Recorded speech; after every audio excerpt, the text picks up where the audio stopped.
Hey, I just wanted to show you, this is my, as you can see, the Stinger batteries or Mobius batteries, however you want to call them.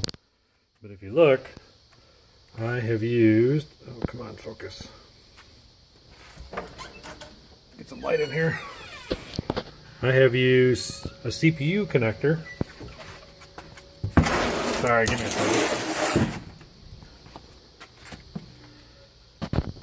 So if you look and see,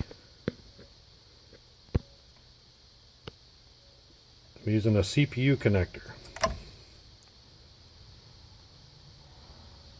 And what's cool is that the way it's set up is that key, there's a key right there, if you can see it's kind of keyed, goes in where the positive is on the right if you're on the top.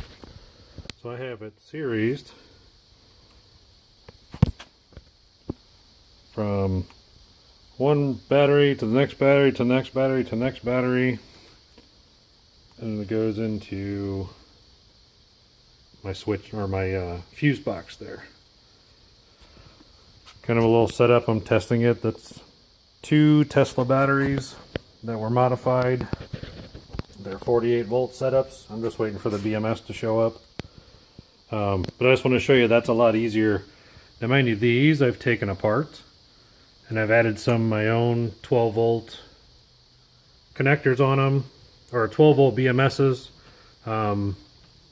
just to try to do that setup because I broke the boxes on them. But this is just a short video. Thanks, man.